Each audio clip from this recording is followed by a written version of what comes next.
Bonjour à tous et à toutes, j'espère que vous vous portez bien. C'est votre frère Arnaud. Et ce matin, j'aimerais vous partager quelque chose encore qui bouillonne dans mon cœur. C'est le sujet simplement la beauté de Jésus-Christ.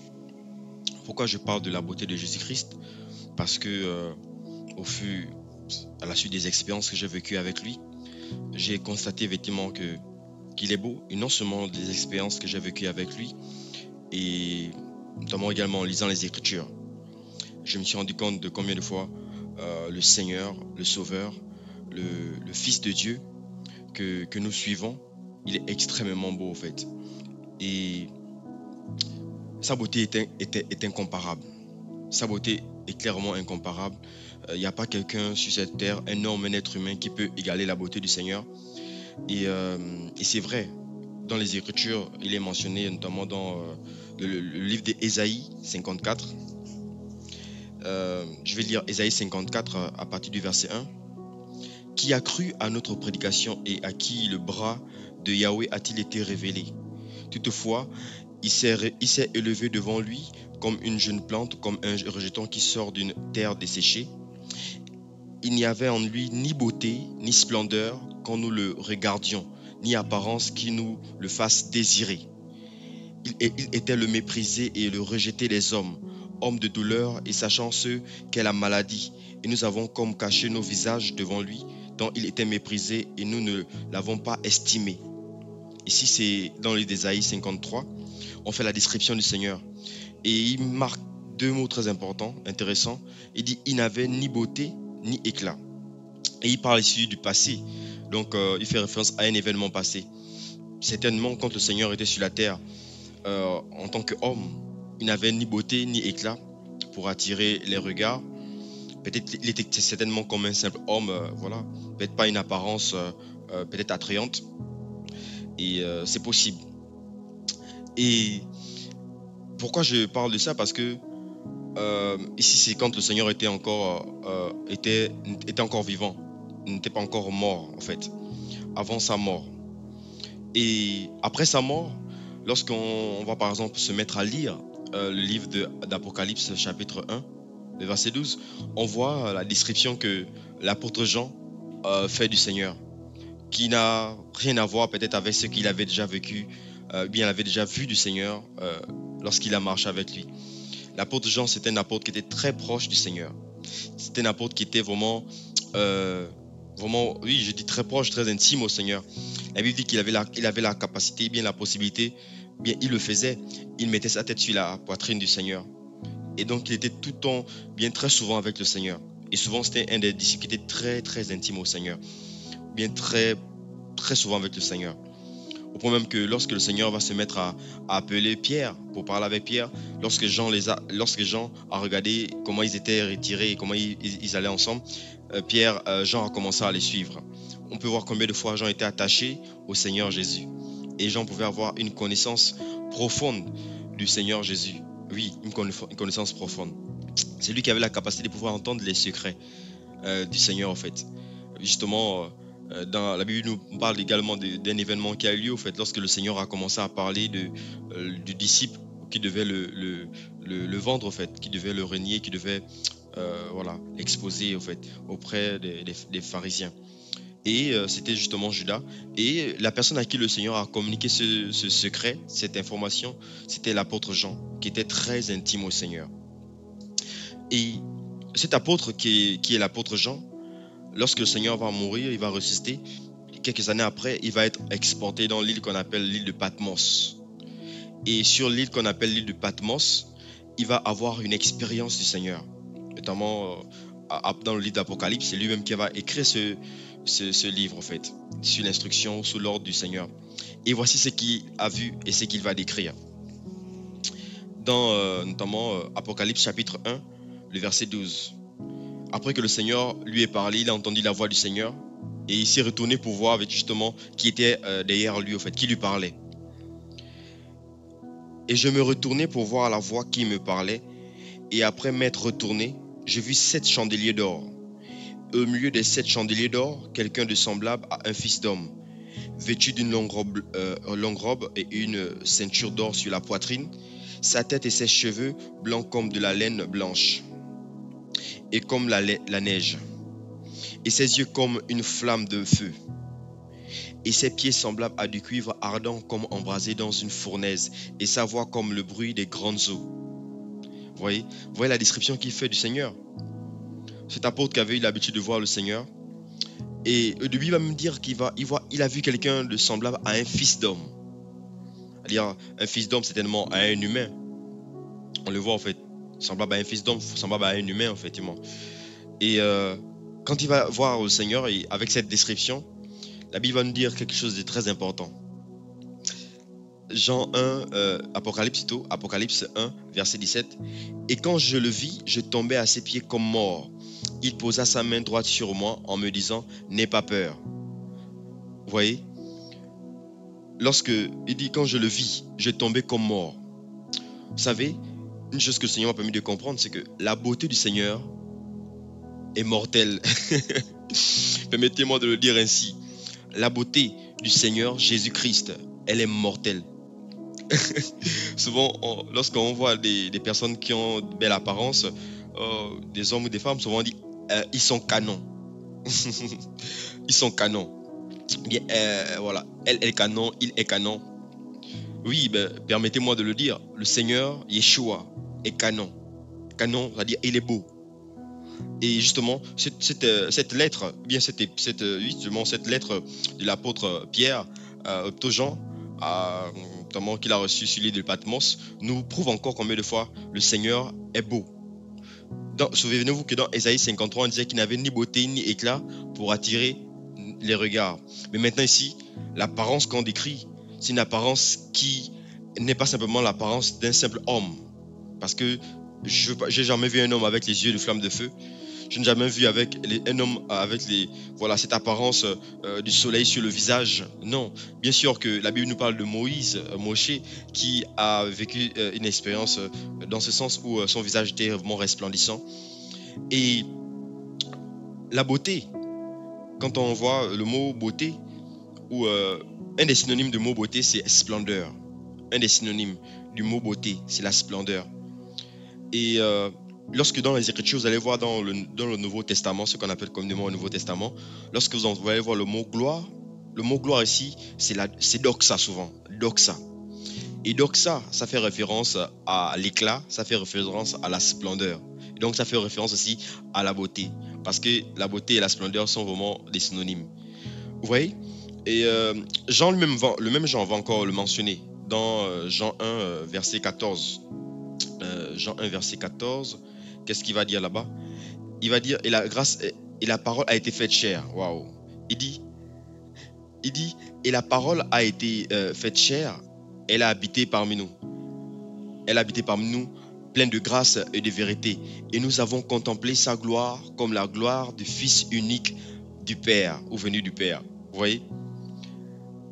On a contemplé la gloire de la parole qui a été faite chair. Et justement, Jésus, qui est cette parole qui a été faite chair, a manifesté sa gloire. Et dans ce passage, on nous mentionne effectivement, on nous parle effectivement de cette gloire qu'il a manifestée. Jésus manifesta sa gloire comment? Il manifesta sa gloire sur la terre au travers des miracles, au travers des signes, au travers des prodiges, au travers de toutes ces actions que le Seigneur pouvait faire sur la terre. Il manifestait sa gloire. Il manifestait quoi? Sa beauté. Donc la beauté du Seigneur Jésus se voit également au travers des manifestations. Les manifestations de la puissance. Les manifestations de la puissance, les manifestations des signes, des miracles et des prodiges. Et il y a deux éléments également quand on parle de la beauté qui sont à noter. On parle ici de la beauté intérieure et de la beauté extérieure. C'est clair que la beauté intérieure du Seigneur, c'est un secret de polichinelle. Bon, parce que même dans le monde entier aujourd'hui, beaucoup de gens connaissent cela en fait, je veux le dire ainsi. Beaucoup de gens savent que le Seigneur que nous prions, le Seigneur Jésus en fait, était un homme particulier, était un homme spécial en fait, du point de vue des actions qu'il pouvait avoir. La Bible dit notamment dans le livre de Matthieu 11, verset 29 là-bas en fait. Venez à moi vous tous qui êtes fatigués et chargés, je vous donnerai, 28 à 29, je vous donnerai du repos. Il dit, prenez mon joug et recevez mes instructions. Il dit, car je suis doux et humble de cœur.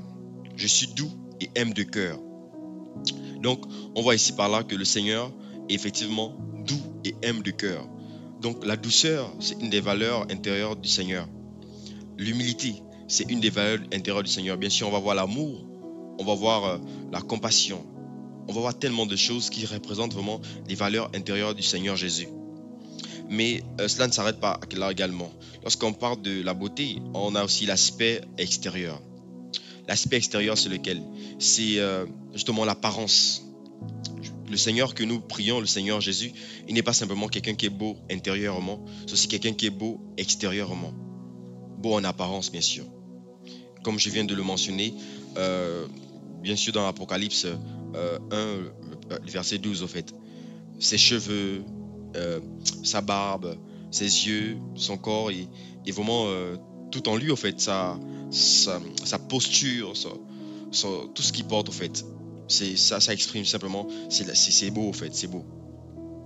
Et c'est l'avantage que nous avons aussi dans la foi en Jésus, et bien dans le christianisme, c'est qu'on suit l'être le plus beau, l'être le plus excellent, l'être le plus magnifique, l'être le plus extraordinaire.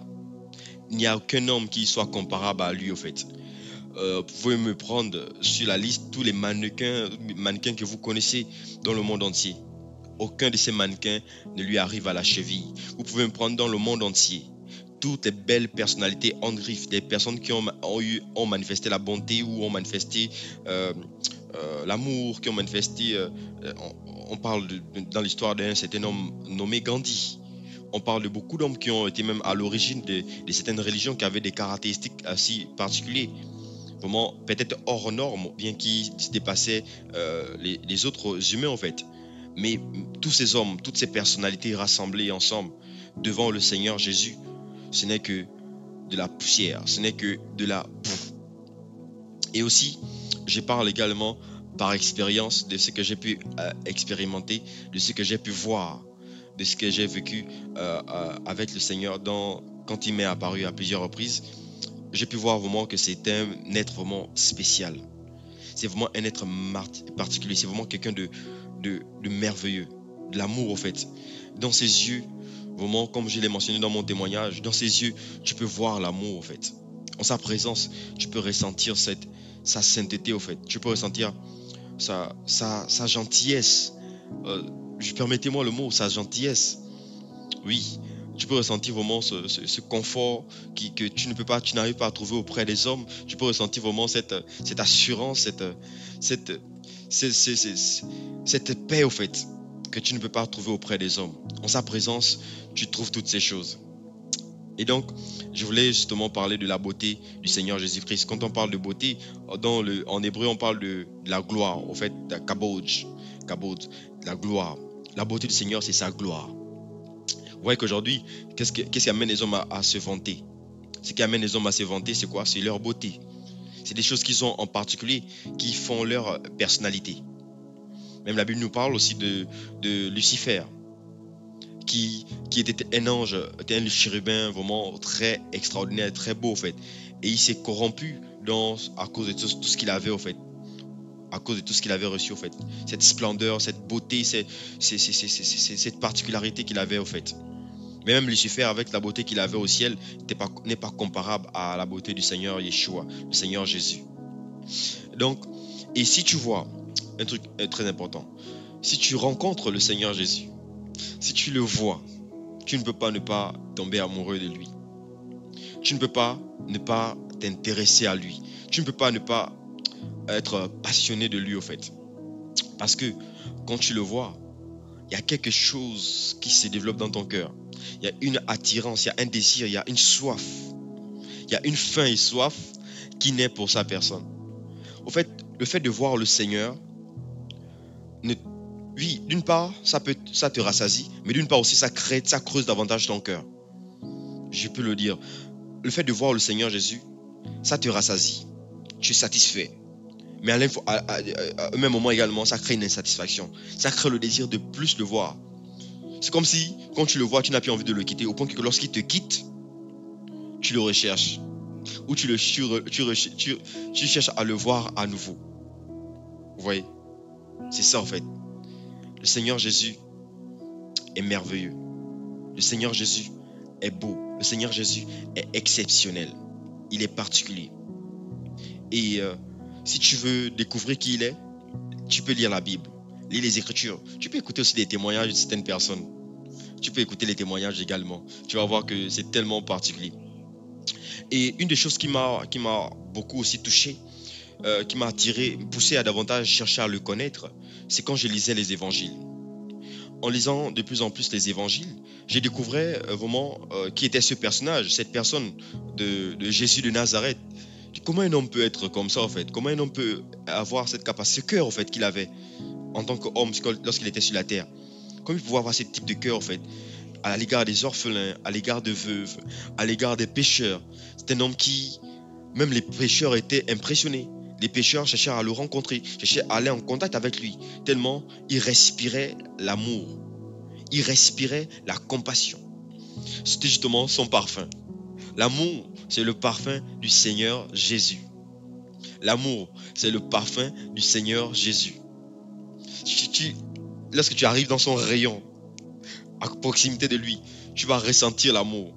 Mais un autre élément également très important qui fait partie justement de ce parfum, c'est la sainteté. Le Seigneur Jésus est saint. Donc c'est normal qu'en sa présence, par exemple, tu auras envie d'aller vers lui. D'un autre côté, tu auras aussi envie de te cacher. Vous voyez? Donc c'est possible, justement à cause de ce parfum qu'il a en lui. Son amour, comme j'ai écouté le témoignage d'un prédicateur, son amour va t'attirer. Sa sainteté va te repousser si bien sûr tu es pécheur et tu vis dans le péché. Donc on a vu dans Apocalypse que lorsque Jean l'a vu, il est tombé comme mort. C'est-à-dire quoi? La beauté du Seigneur, la gloire du Seigneur, elle nous tue. Quand tu vois le Seigneur, plus tu vois le Seigneur, plus tu découvres sa beauté, plus tu meurs. Plus tu découvres la beauté du Seigneur Jésus, plus tu meurs, Tu meurs en toi-même, tu renonces à toi en fait. Tu commences à penser à lui tout le temps. Au point que tu commences même à t'oublier. Tu commences même à t'oublier toi-même. C'est ça les conséquences de voir le Seigneur. C'est ça les conséquences de découvrir le Seigneur Jésus. De connaître le Seigneur Jésus. Plus tu le connais, plus tu commences à oublier plein de choses. Il commence à vraiment à remplir tes pensées de lui. Tu désires être avec lui, tu désires le voir, tu désires lui parler, tu désires marcher avec lui, tu désires demeurer avec lui, comme l'apôtre Paul. Donc aujourd'hui, je voulais seulement vous parler un peu avec vous sur la beauté du Seigneur Jésus. Il est beau et sa beauté est incomparable. Et si tu veux découvrir qui il est, lis la Bible. Si tu veux le voir, cherche-le. Demande à le voir. C'est possible de le voir. Il va te permettre certainement de le voir. J'aimerais finir avec une prière. Père, je te prie pour les personnes qui vont écouter, Seigneur, ce partage. Je prie, Seigneur, que tu puisses leur accorder d'être assoiffés de toi, Seigneur. D'être affamés de toi, Seigneur.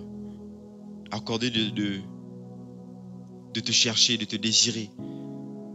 D'être rempli d'amour pour toi. Et de te voir, Seigneur, par ta grâce. De te voir au travers de ta parole. De te voir au travers des visions. Au travers des apparitions. Merci Seigneur Père de les visiter. Merci encore Seigneur pour ton amour, ta miséricorde. Gloire, honneur et louange à toi. Au nom puissant de Jésus. Amen.